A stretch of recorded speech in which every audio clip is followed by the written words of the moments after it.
My dear student, আজকে class 10 ত্রিকোণমিতি 23.2 আছে, সেই 23.2 এর 5 এর 7 নম্বর অঙ্কটা করা হবে।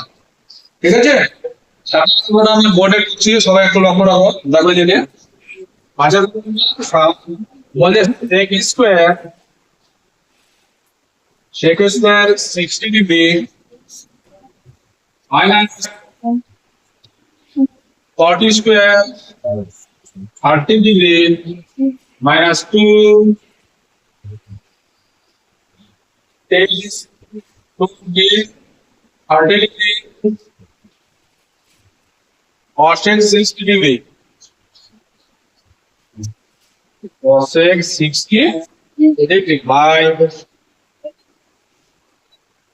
1 plus n square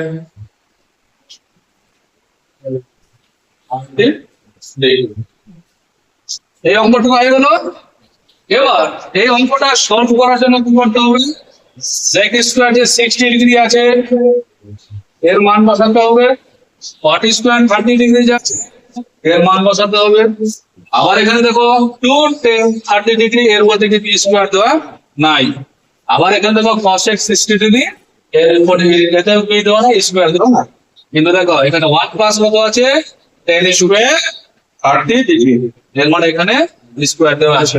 তাহলে দেখো 2 10 30 ডিগ্রি আর এখানে cosec 60 ডিগ্রি, এই যে এখানে দেওয়া আছে অঙ্কটা, এটা কি বোঝাচ্ছে এর মধ্যে কি আছে, গুণ অবস্থায় আছে। কি অবস্থা আছে এখানে, গুণ মাল্টিপ্লাই অবস্থা এখানে কিন্তু আছে। দেখো তাহলে উত্তরটা করতে গেলে অঙ্ক বসাবো, sec 60 ডিগ্রি মান কত আছে 2, 6 sec 60 ডিগ্রি মানে হচ্ছে 2, এই যে স্কয়ার আছে না স্কয়ার মাইনাস cot 30 ডিগ্রি মান root over 3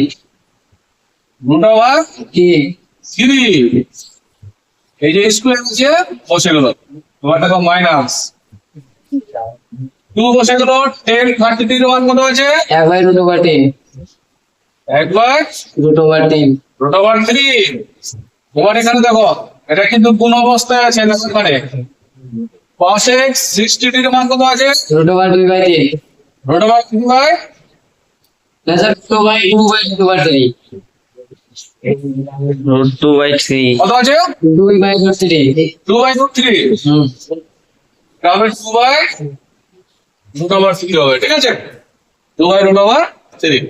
এবার দেখ এই যেটা ডিভাইডেড আছে এটা কিন্তু বসে যাচ্ছে, এর বসাবো 1 প্লাস 10 30 ডিগ্রি মানে হচ্ছে 1 by 3, কত হলো 1 by 3। তাহলে এখানে কিন্তু কত 1 by root over 3 আর এই যে স্কয়ার আছে না এইটাকে বসিয়ে দিলাম। ঠিক আছে, এবার এই যে মাইনাস চিহ্নটা এটাই এখানে রাখতে হবে। ঠিক, এবার দেখো নেক্সট লাইন, 2 এর স্কয়ার কত হলো 4 4 হয়ে গেল, মাইনাস এখানে কিন্তু লক্ষ্য রাখো root 3 আর এখানে কি আছে স্কয়ার আছে, তাই না? তাহলে শুধুমাত্র এখানে কত আসবে 3, বোঝা গেল? কারণ এখানে এটা কত হবে 3 এর ডবল, এখানে 3 থেকে কত হবে 9 হয়ে যাবে, 9 যদি করা যায় 3 আসবে, তাহলে একসঙ্গে কাজটা করতে হবে। ঠিক, এখন দেখো মাইনাস এটাকে কি করবো, দেখো উপরে উপরে করতে হবে। দেখো 2 কে 2 দুটো কত হলো 4 4, তাহলে এখানে আমি 4 লিখলাম। ওকে, আবার root over 3 আছে, আবার root over 3, তাহলে এটা সঙ্গে তাহলে কি হবে 3 থেকে 9 হবে, 9 এর বর্গ করতে হবে 3 হবে, তাহলে এই রুট হলাম এই রুট হলাম দুটো জড়ার মধ্যে একটা আমি দিলাম, কতটা একটা। তাহলে কার নিচেটা বসবে 4 এর নিচে বসবে কত 3 বসবে, বোঝা গেল তো? আচ্ছা, এবারে যে ভাগ চিহ্নটা আছে বসিয়ে দেখো এখানে 1 বসালাম প্লাস 1 এর স্কয়ার মানে হচ্ছে 1, ঠিক আছে? ধন্যবাদ, স্কয়ার শুধুমাত্র আসবে কত 3 আসবে। এবার নেক্সট লাইনে দেখো 4 থেকে 3 যদি বাদ করি তাহলে থাকবে কত আমার পড়ে 1 থাকবে, মাইনাস এখন এটা 4 বাই 3 আছে না, 4 বাই 3 বসিয়ে দিলাম, ভাগ চিহ্নটা বসিয়ে দিলাম। এই জায়গাতে কি করবো মনে মনে 1 ধরবো, মনে মনে কি ধরবো 1 ধরবো। ঠিক আছে, তাহলে এখানে প্রথমে 1 ধরা যায়, লসাগু কত হচ্ছে, তাহলে লসাগু কত হচ্ছে এখানে 3, 3 আর 1 লসাগু কত হলো 3। বোঝা গেল তো? এবার একটা যদি 3 দিয়ে ভাগ করা যায় তাহলে 3 বার 3 1 3 হয়ে গেল এখানে, প্লাস 3 দিয়ে ভাগ করবো তাহলে 1 1 1 কত হবে তাহলে 1। বোঝা গেল? এবার দেখো তাহলে এখানে 4 বাই কত আছে 3, তারপর এখানে ভাগ চিহ্নটা আছে এটা বসিয়েছি। এবার দেখো এখানে তাহলে 1 বসে গেল মাইনাস 4 বাই কত হলো তাহলে 3 বসে গেল, ঠিক আছে। এবার এটার সঙ্গে যোগ করবো 3 আর 1 কত হলো 4, 4 বাই কত হলো 3 হয়ে গেল।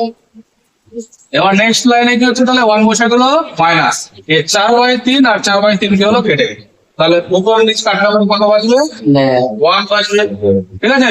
তাহলে 1 থেকে 1 বিয়োগ করলে কত হবে 0 হয়ে যাবে। এই হচ্ছে উত্তর। বুঝা গেল? Yes, sir. ওকে।